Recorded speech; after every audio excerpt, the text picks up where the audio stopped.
He's Aaron, I'm Frank. I'm trying to sneak something to eat. And I was like, so I made myself something to eat at 5 o'clock. No, sorry, 4 o'clock. Trying to watch the soccer game. I went from watching, and I decided the last half I'd make dinner while I was listening to the game.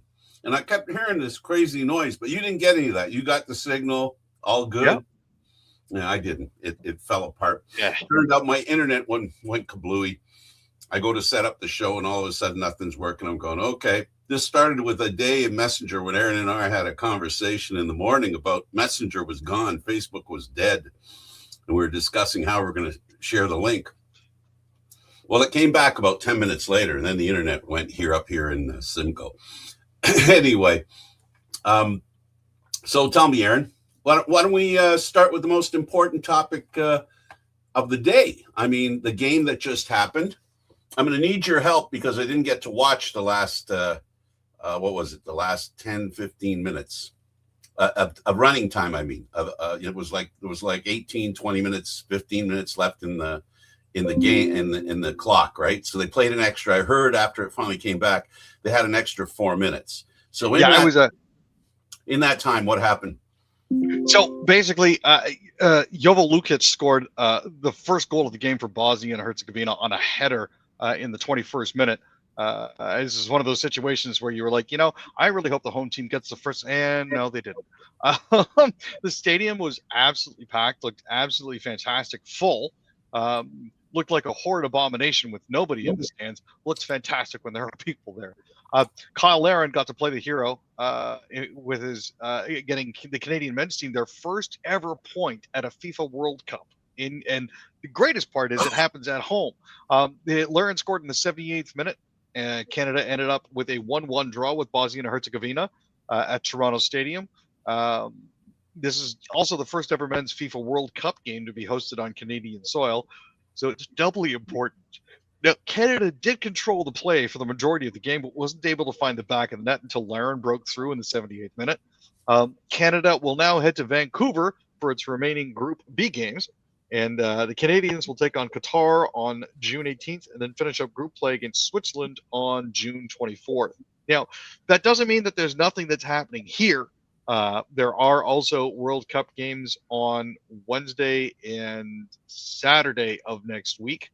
The good news is the Marlies have managed to dovetail themselves in between. So the Toronto Marlies are going to be playing finals games on Tuesday and Thursday and Friday. So I'm going to go back to the game because I have something I want to say about the game. 10 corner kicks in the first half. 10 corner kicks in the first half. Herzegovina had 1. They scored on it. Canada had 10. And some of the lack of finish was pathetic. It was, it was a lot like watching the Leafs in the playoffs, actually. And it was a lot like watching Edmonton in the playoffs. It was a lot like watching Montreal in the playoffs, where the local team, if we can call Montreal and Edmonton local teams to us, are dominating the opposition, and they can't do what they've done all year, and that is find the part of the net that's open. And, a soccer net, relatively speaking, I guess, in hockey, we even name the little areas where you can score, the 1 hole, 2 hole, 3 hole, 4 hole, 5 hole, right? Well, in soccer, there's like the 1 hole, the 2 hole, and the goalie. And Canada couldn't find the open net. It was very frustrating for the team. They kind of choked. And what I'm going to say is, it is my hope that they'll learn from this experience and, I don't know, play a little more relaxed game, Aaron, because to me, that's what it looked like. It looked like they felt under duress, even when they were in control of the game. And that's the part that I find, odd. Well, it's definitely World Cup pressure for sure. This is unexplored territory, basically, for Canada at this point. So I apologize, folks. I've got a case of the yawnies today. The cat beside me is stretched out on the floor and just yawning her head off. It's affecting me. Um, this is a little bit of a deer in headlights situation for them because all of a sudden, instead of playing in front of their usual 12 to 14,000 fans, they're playing in front of 50,000. It can be a little Big disconcerting. deal. Um, It's a yeah, big deal. yeah, It's a big deal. Alanis Morissette was there. Of course, it's a big deal. She's there. yeah. She sang Right. the anthem. Of course, she was there. She sure did. She sure did. Okay, let's go back to the scheduled conversation. And I don't believe this. Are you serious? Dallas Eakins thinks he's in the running for coach of the Leafs? Well, Darren Dreger was saying that Dallas Eakins is apparently still in the mix. He was spotted with Brian Burke taking in Game 3 of the Eastern Conference Finals between the Marlies and Wilkes-Barre Scranton Penguins. Eakins' first coaching job was as an assistant coach for the Marlies back in 2005, 2006. That was the year after they were the Toronto Roadrunners. For the next 2 years, Dallas was also an assistant coach for the Maple Leafs, followed by a year as the director of player development. And in 2009, 2010, he rejoined the Marlies as a head coach. He took the team to the finals back in 2012, but then after that, he took his talent to the NHL, where he coached the Anaheim Ducks. He also coached the Edmonton Oilers. His last actual coaching gig was 2022, 2023. He's mostly been coaching in Germany for DEL Mannheim. He's coached Mannheim for the past 3 seasons, losing in the final of this past campaign. So the coaching chops are still there. It just hasn't been NHL coaching. It's been overseas. Well, I don't know. I don't think he's the guy they want to go after. Okay, let's talk about Morgan Rielly. So Morgan Rielly still seems like a strong candidate to be traded. The main reason for that is because a lot is going to have to happen to line that up. The main one for that is the fact that he's got a no movement clause. So he is in total control of where he ends up. Then you add in his contract, which is a $7.5 million cap hit through the 2029-2030 season. And it could be tough to move him without the Leafs retaining some of his salary. They're going to have to be very deliberate about this sort of thing. There had been rumors on the wind that Darnell Nurse might be a possible trade target. But when you look at his cap compared to Riley's cap, there's an additional $2 to $2.5 million you'd have to take on with Darnell Nurse, who is by no means as steady, at least in my not so humble opinion. There's a bit of a difference between him and Rielly. And I don't know if that extra $2.5 million in salary is worth it. Absolutely. NHL makes a decision that gives the Leafs a bizarre choice. If I understand this correctly, so I was just reading it while you were talking there, the Leafs get to decide who gets the first overall pick next year. Is that right? Between Philly and Boston? Well, so they don't have their own first round picks for the 27 or 28 drafts because they traded them both away on the same day in March in 2 separate deals, one with Boston to get Brandon Carlo and the other to the Philadelphia Flyers in order to get Scotty Laughton. So the 2026 first round pick to the Bruins, along with Fraser Minton in exchange for Brandon Carlo. And then you had Scott Laughton from the Flyers in exchange for a 2027 first round pick and Nikita Grabenkin. Both of those picks had trade protection. The Boston deal was top 5 protected. So because they have the first, that's obviously the top 5 protected there. While the 2027 draft pick was top 10 protected. So because they got first overall in the draft, that punts what the Leafs owed to the Bruins. But then the question becomes, what about that 2027 pick? Now, what we do know is that the Leafs were only going to be able to keep one of their first-round draft picks over the course of the next 3 years. Once the Leafs got the 2026 top selection, it negated the original protection conditions for the 2027 and 2028 picks. But who gets what? So, per a leak source, the NHL has actually informed the Flyers that while they own the Maple Leafs 2027 first-round pick from the Laughton trade, the Leafs still have the option to transfer it to Boston if it's in the top 10. And in that event, the Flyers would receive Toronto's 2028 first-rounder. So it's a really bizarre situation. If the Leafs' own pick falls in the top 10, They could be strategic and give it to the Flyers instead of helping their divisional rival, the Bruins. I'm thinking But, even more deviously. If there's an option for the Leafs to decide in any way which team gets it, I make a phone call to both and say, so how do you want me to handle this? And what's it going to take? Now, this is also not to be confused with the 2027 first-round pick that the Leafs got from the Colorado Avalanche in exchange for Nicholas Roy. That deal is also top 10 protected. So, there's a lot of balls up in the air here. But the odds of Colorado ending up with a top 10 draft pick, I think they're good to make the play. I think they're good to make the playoffs next year. And if they make the playoffs, there won't be a top 10 because only the teams that don't make the playoffs can end up in that slot that the Leafs have right now. Yeah, so I don't know if there was. I would love to think that they could actually negotiate with those two teams and say, "So, what do you give me to pick you to get next year's first round pick? Which one do you guys want it more?" Right? And I mean, it doesn't have to be a major pick that they get, but even just a young player that has potential, potential. Just so that you get something out of it, because it doesn't matter to the Leafs who gets that. Other than what you said, which is Boston's direct opponent. Philadelphia's a little further away. I would love to see if that would happen. That would be funny.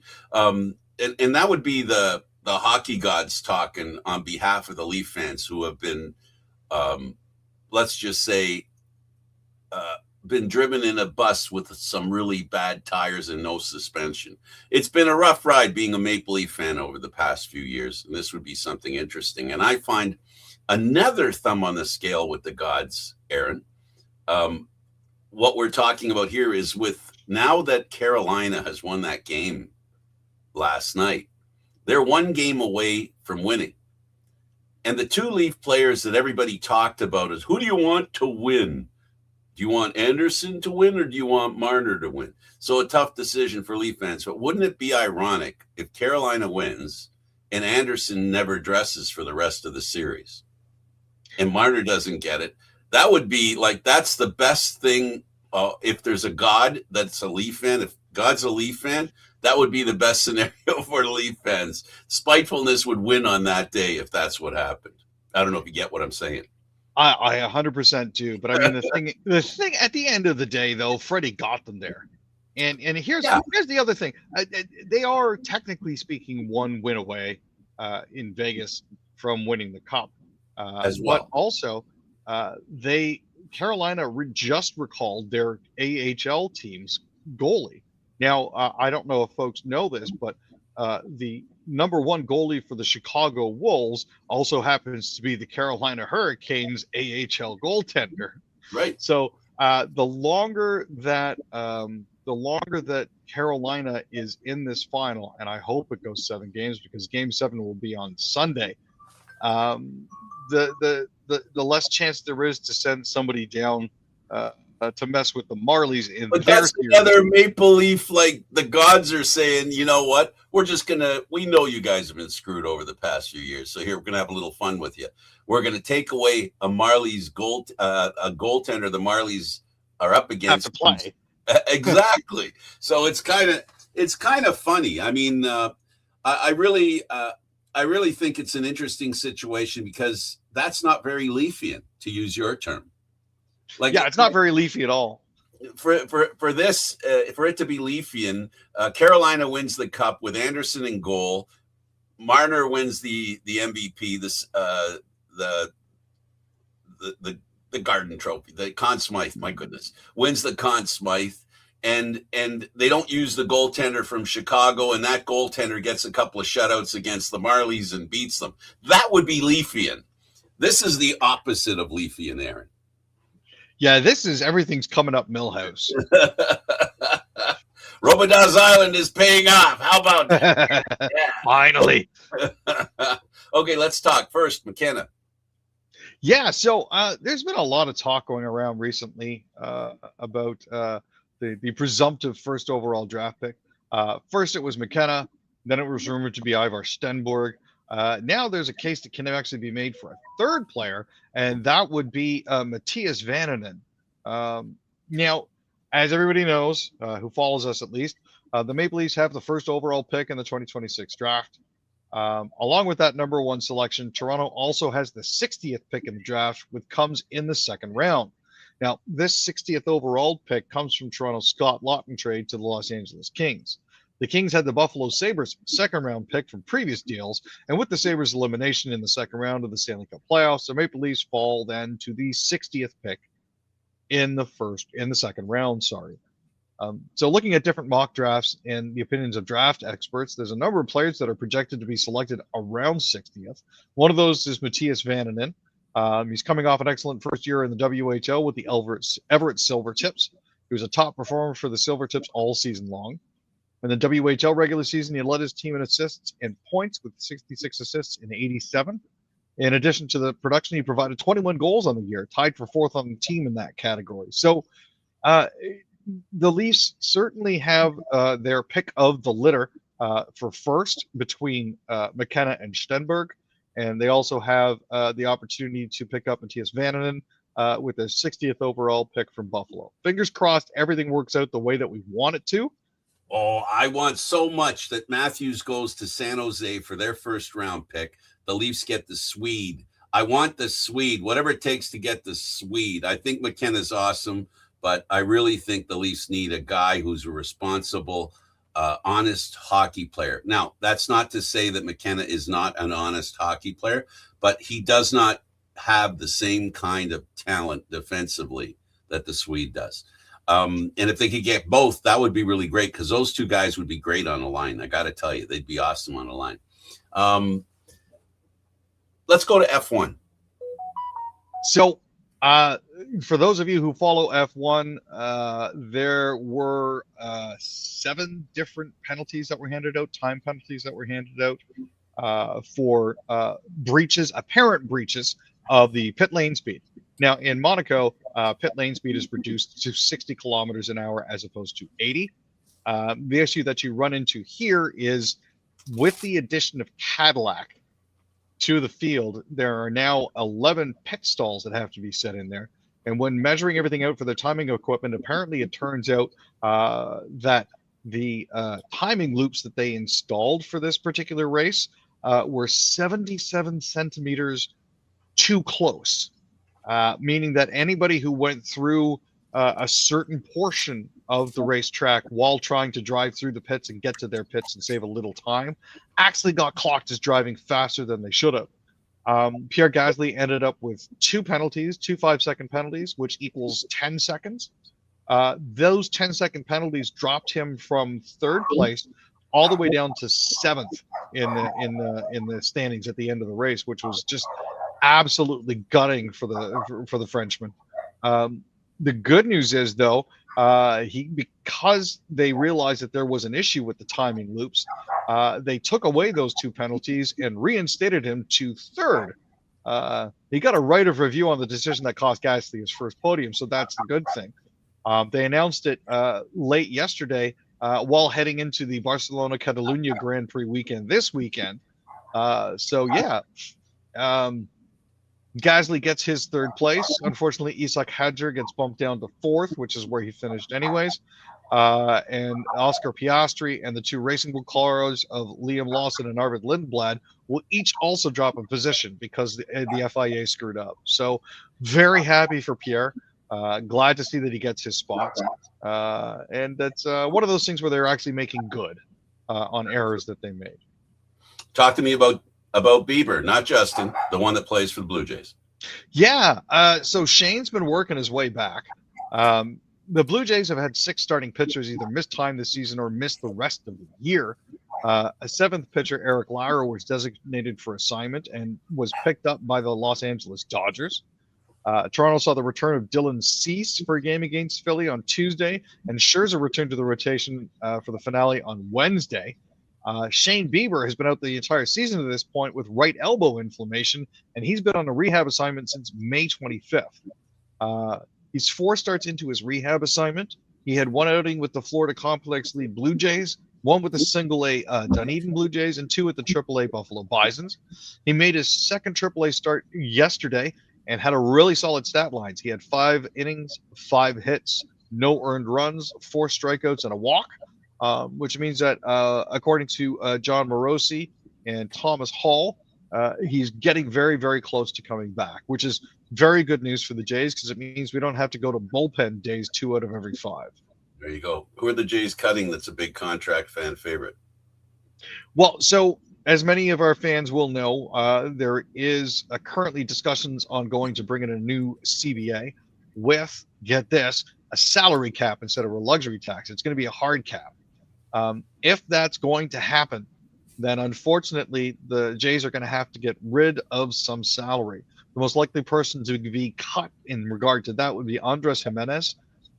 His remaining contract is 3 years at $70.5 million for those 3 years with a $23 million club option. Now, he may not hit much, but his defense makes him a valuable player. His 6 OAA is tied for 4th amongst qualified shortstops. He's a little bit below average offensively, but his skill on the defensive end makes up for it. Problem is, once that cap comes in, the Blue Jays may not be able to afford him. So he might be the first one to go. Well, it's going to be interesting. Alejandro Kirk is on his way back, Aaron. Great news for Jays fans. Very much looking forward to this. There was a report on Thursday suggesting the return to Major League action might come as early as today against the Yankees. Brandon Valenzuela has done everything to deserve to remain with the big club. We'll find out soon if the Blue Jays think the same. That also leaves the question for Tyler Heineman because he has no options here and would have to be designated for assignment or placed on waivers. Whereas with Valenzuela, he can be sent down to AAA with a minor league option. But the thing here is that he's actually been the better of Heineman and Valenzuela at this point, unfortunately. So they're going to have a very tricky decision to make. And if Kirk makes it into the lineup tonight, it's going to make things dicey for sure. Talk to me about a former OG Anunoby. Yeah, so this was fantastic. With 1.2 seconds left, OG Anunoby actually got a tip in the against the San Antonio Spurs just to give the Knicks the win, 102-101. Absolutely fantastic game. Sorry, 106-105. What? 107-106. I'm sorry. I'm getting my scores a little mixed up. But OG actually had a fantastic tip to seal the game for them. And, with 1.2 seconds left, there's really not a lot that you can do. So very happy for that. Knicks could very well take it in 5, but we'll have to see what happens there. Let's go to tennis and Auger Aliassime. So Felix has advanced to the Libima Open quarterfinals with a win over Fucsovics. He won 6-3, 6-4. The top seed from Montreal didn't face a break point and broke Fucsovics twice on 4 chances to win his first singles match, of the grass court season. Auger Aliassime had a bye in the first round and improved his records against Fucsovics to 5-2. He'll next face Kamil Majchuk as he looks to make the most of the short grass season. It's going to be very interesting. To follow up with that, Victoria Mboko will unfortunately be out of Wimbledon with a knee injury. She sustained it during a match this week at Queen's Club, where she was paired up with Serena Williams as her doubles partner. Now, Mboko, who's ranked number 9, slipped and appeared to strain her knee against Karolina Pliskova. She retired from that match and later pulled out of the doubles event as well. It's an injury to the MCL on her left knee, which means she's going to miss the remainder of the grass season. This unfortunately means Wimbledon too, which is a tournament she'd really been looking forward to play. Now, Williams and Mboko had actually won their opening double match on Tuesday. This was Serena's first tennis game since 2022 at the U.S. Open. So, it's pretty great to see her back on the court. But yeah, it's tough to see Victoria go down with an injury like that. CFL, how about those Ticats? Yeah, that was a fun game to watch. Not so much if you were a fan of the visiting Blue Bombers, but at the end of the day, Bo Levi had a stellar outing, completing 78.9% of his passes for 233 yards and 3 touchdowns in the first 2 quarters alone. Kirk Wheatfall hauled in 102 yards in the game. The Ticats defense also did their part. Stavros Katsatonis had an interception, and Julian Halsar tallied 2 sacks on the night. Zach Collaros actually managed to complete 80% of his passes for 421 yards, 2 touchdowns, and an INT.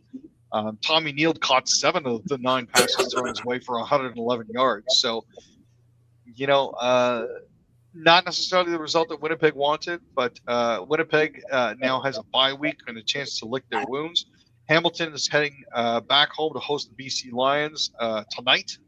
After a bye in week 1, BC kicks off their season in Regina this weekend before continuing east to Hamilton. And, it's all in all, not a lot of surprises so far, but the game's still have been highly entertaining to watch. I have to catch the Argos game tonight, too. That's right. Argo game starts at 7 o'clock in Montreal. And today is Friday. So the next hockey game, they're not playing Saturday. They're taking an extra day off. The game's on Sunday. For those of you that are fans of what's going on in the National Hockey League, the Stanley Cup Championship. Let's continue and talk about hockey and the NHL in particular. And let's talk about the Habs. What's up for them? Well, Brendan Gallagher said it himself at the Montreal Canadiens dressing room clear-out day. It's pretty clear that he's going to be moving on. After 14 seasons with the Habs, he's likely skating into the sunset sometime this summer. But before he does, he has agreed to do a signing session for his fans on Saturday, June 27th, from noon to 1. He's going to be at Memorable Authentique. That's 3305 Avenue de la Gare, local 120 Mascouche, for what could very well be his last public session as a member of the Canadiens. Jake Evans is also going to be there to be signing with him. Getting a regular item signed is going to cost you $65. There's also a Fanatics premium jersey for $450, or an autographed and inscribed with last game jersey for the same price. So this is an opportunity for those of you who want to take a chance to say goodbye to Brendan Gallagher one last time, to actually see him in person. Talk to me about the Sens, Aaron. So there's talk now about who the Sens should actually bring in. One of the people that they've actually been talking about is Jake DeBrusk as a trade target. I'm not 100% convinced that this is a good idea. It's certainly an exploration for them. He's a player with a decent amount of upside. He's not really all that old. He's still got a lot of runway in front of him when it comes to how much he's got left, and his salary cap hit is relatively reasonable. So if he's looking for a little bit of a change of scenery, I think it wouldn't be all that unexpected if he were to come. Now, that being said, I'm not 100% sure what could go back the other way. Based on his current salary, for DeBrusk, he's looking at $5.5 million, and he's tied up all the way up until 2030, 2031. I'm not sure if that's something the Sens are necessarily willing to explore, but it's certainly a possibility.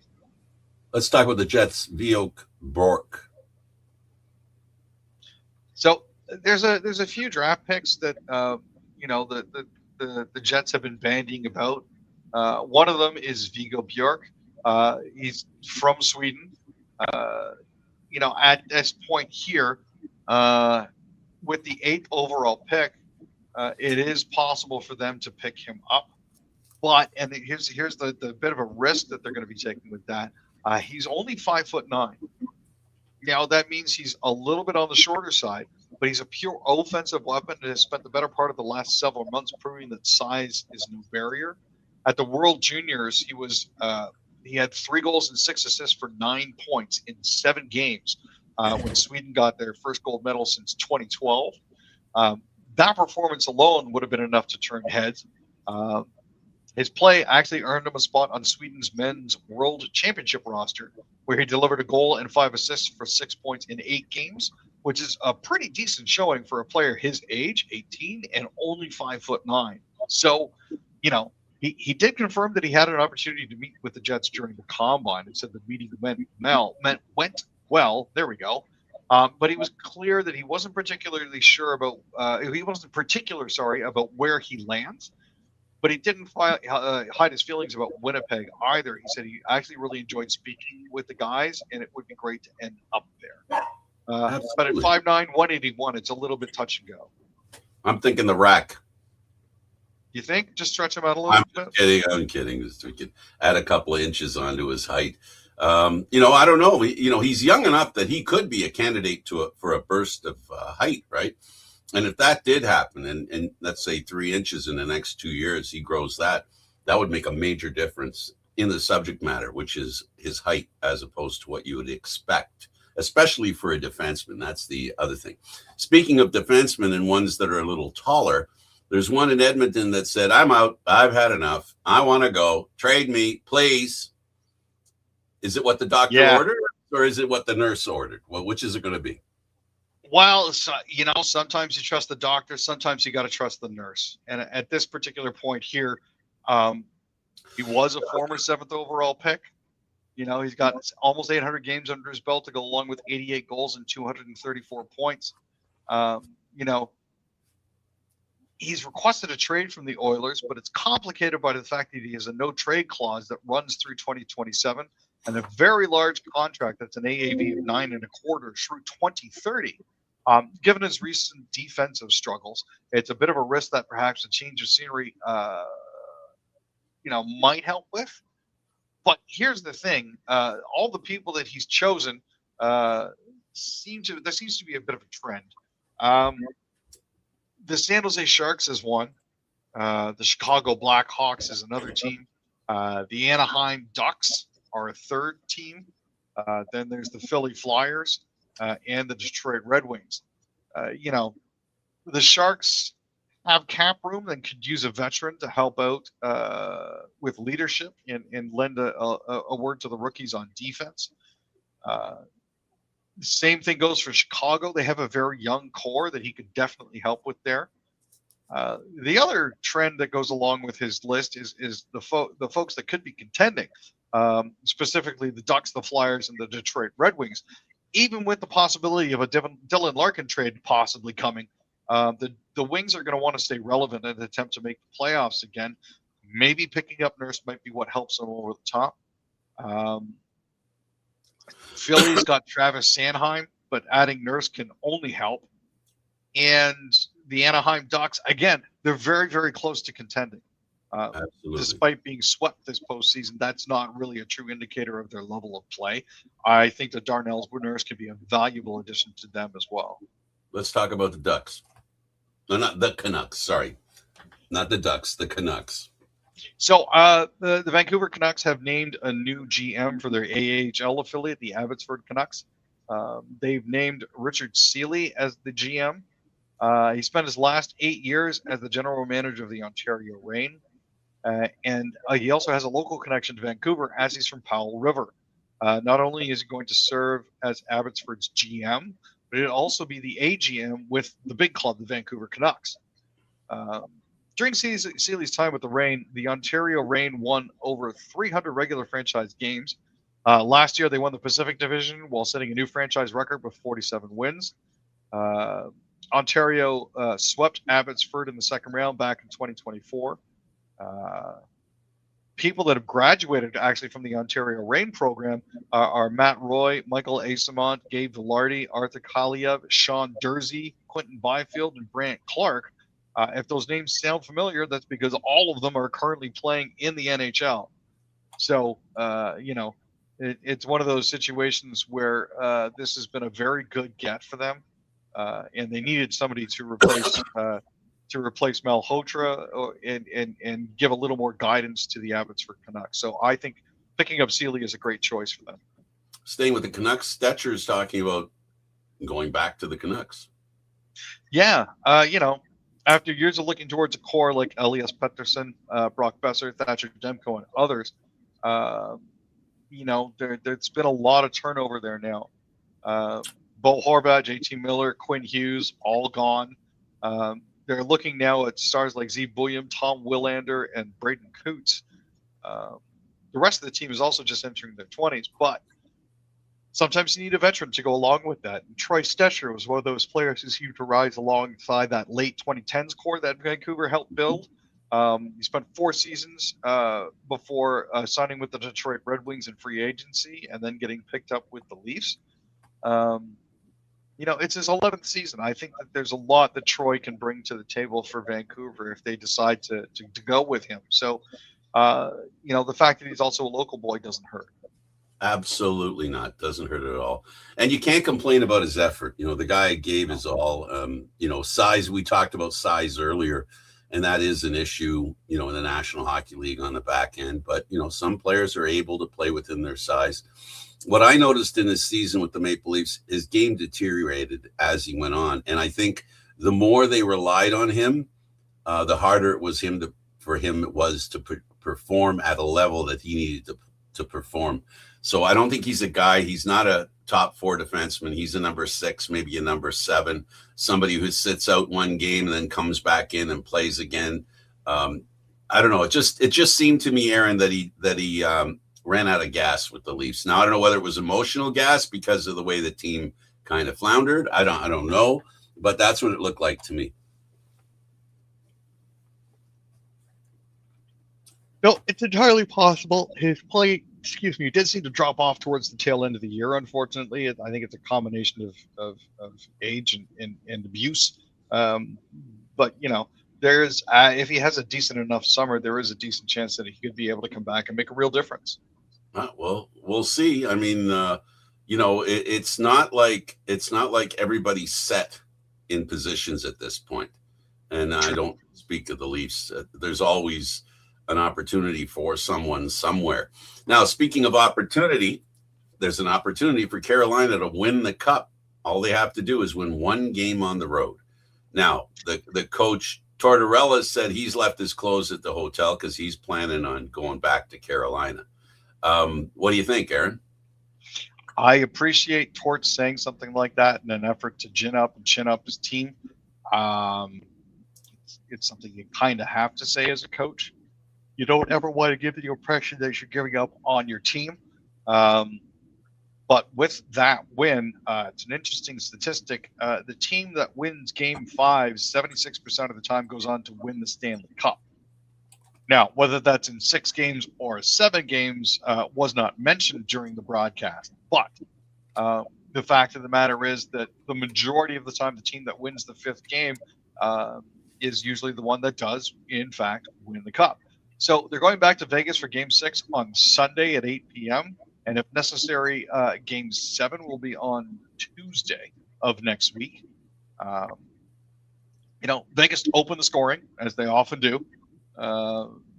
But Carolina clapped back pretty much right away.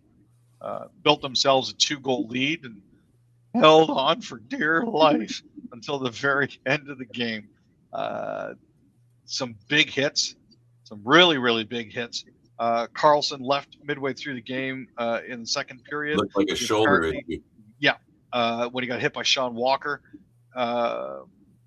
Brett Howden got absolutely smoked open ice in the Carolina end with his head down. Jalen Chatfield almost had an eye taken out by Mark Stone. One of those situations that you never want to see a stick come up like that. It was good that they actually called the penalty on Stone because far too often, oops, my stick, penalties don't get called.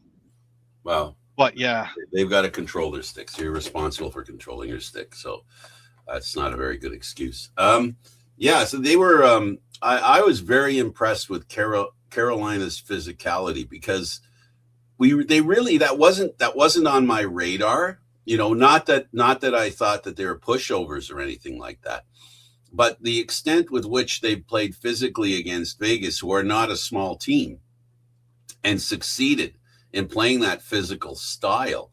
The captain amazes me because, if he scores again and they win the cup, he could end up taking over Marner's advantage in winning the Conn Smythe.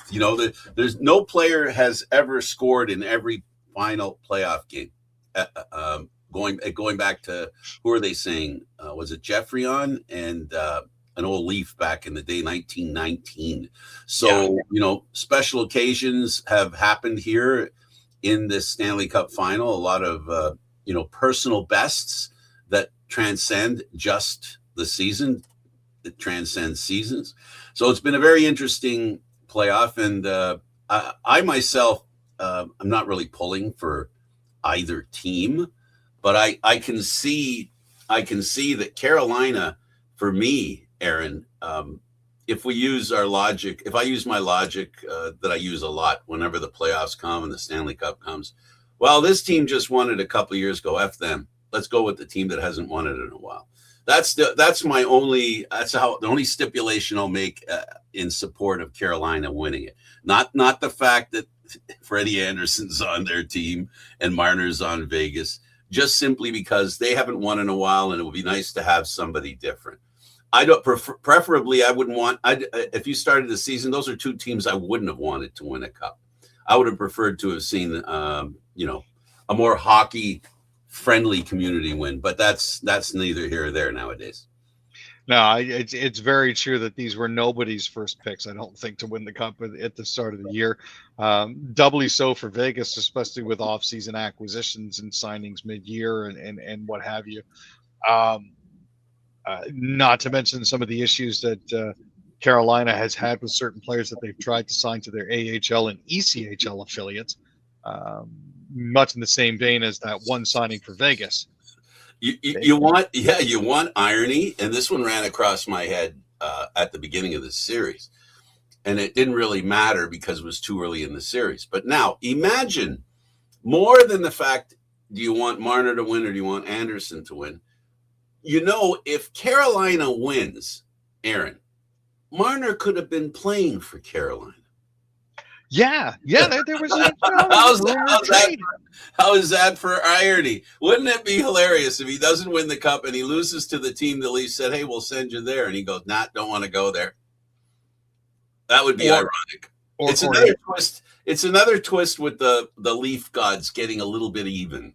Or he could have pulled a Corey Perry and gone to Tampa Bay the year after they won, and then tried to go to the team that won the cup the previous year, the year after that. Yeah. Corey Perry's been cup chasing for a long time, man. Well, great player. He has, he contributed to Edmonton making it to the final.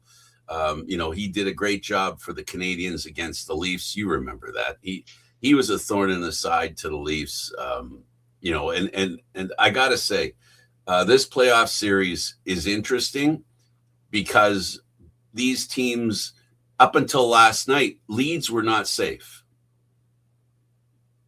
And now it was safe last night. That's the first time in this series we saw one of those teams take the lead and hang on without any issue. Yeah, no lead is ever safe anywhere in this particular league, man. And I gotta be honest with you, I'm not upset with that. It's one of those situations where it's like, you know what, I accept that. I am perfectly okay with not being able to walk out of the room, for more than 5 minutes at a time if a team is up with more than one goal. And I'm no longer afraid to come back and see the team that I was rooting for is now the team that's losing in the space that it takes me to wander out to the garage to get something and back. Now, interesting thing with Canada, they get a tie, which obviously could have been a worse result. They could have lost, end up with 0 points. This is the team that they're going to be fighting with to get to the next round. So they better play well against the teams that come up. It's my hope that the jitters that they had, which I'll call them, the way they played, the set pieces were disappointing. I don't know. I think a little bit when I see this team as too much of a reflection of their coach. You see him on the sidelines freaking out, like totally freaking out. I don't know if that's what you want. I think they need a little bit more calm and a little more just play the game. Don't worry about what happens. Just concentrate on what needs to happen. Don't try to be too fine, but at least try to put the ball like that. When David made that play that he had an open chance, at least the left side. He didn't have much of the right side because of the defender, but he shot it right at the goaltender. And Aaron, did you see the way he kicked it? I think he hit the top of the ball, and he gave it no force because he hit the top. I honestly think he did top it, yeah. And that was, if he would have got under it, it would have been a different story. But, these are the things that our Canadian team, the players that we support, need to go through. They need to survive this tie, which is a possibility. They need to survive this tie. But I was very pleased with the way the team was received. I was very pleased with the way they played. If you don't look at the score, right? If we erased the goals and you saw the game without the goals being scored, you would know or believe that Canada outplayed Herzegovina. They genuinely did. They totally did. And it's one of those situations where, you can play as well as you possibly played. You can be 110% dominating, but one unfortunate bounce, and that's really all that it takes. Absolutely. Well, Aaron, this was a thrill. Thanks for helping me here doing this. You're a great partner. Great stories you dug up. And we're looking forward to a new week next week. Next week, we might be talking about a Stanley Cup champion or a Game 7. Both would be very exciting. Canada doesn't play again till the middle of next week, right? So that's correct. We'll be able to hear what the experts have to say about how Canada lost. We can talk about that. And, of course, the AHL Championship, a great opportunity to hear about what's going on there and what Chicago does as far as their goaltending is concerned, which I understand from Aaron William Freeland, the goaltending is an important issue for many reasons. Yep. The Marlies games will be on Sportsnet 360 tonight and on Sunday. And they're on tonight too? Yep, they're playing tonight. This is the game 1 of the Stanley Cup. I got to set the PVR. I got to set the PVR. Yep. All right, man. We'll enjoy the hockey games. Really busy day today. I am 100%. So busy, and everything that's been going on today. The Argos' first game. I got raising money for the Legion, doing karaoke. Did the lacrosse. Did a CFL show. Everything's been real busy, and I got to tell you, I was outside for a bit, and it was beautiful out there. I hope that hangs on for the weekend because we're selling 50-50 tickets at the Georgian Bay Trailer Park in Simcoe near Wasaga Beach. And that's going to be fun too. They were calling for thunderstorms, which would cancel the event. I hope that doesn't happen, but it's going to be a lot of fun. So open air concert. It's summer. And today was a great example of that summer. We had rain here the last 4 or 5 days there, and I don't know what it was like in Mississauga. But that's what we had here. Not a drop of rain. So we've had 4 or 5 days. Yeah. So listen, enjoy your weekend. Will do. Try to get rid of the yawns, and at least see what's wrong with your cat. Maybe he needs a nap. I don't know. Yeah, I'm thinking that's probably what it is. There you go. So you'll be quiet, and he'll be able to sleep. Thanks for doing this, Aaron. Appreciate that, Frank. He's Aaron William Freeland. I'm Candid Frank Sinishi. Thank you for watching. Hope to see you again.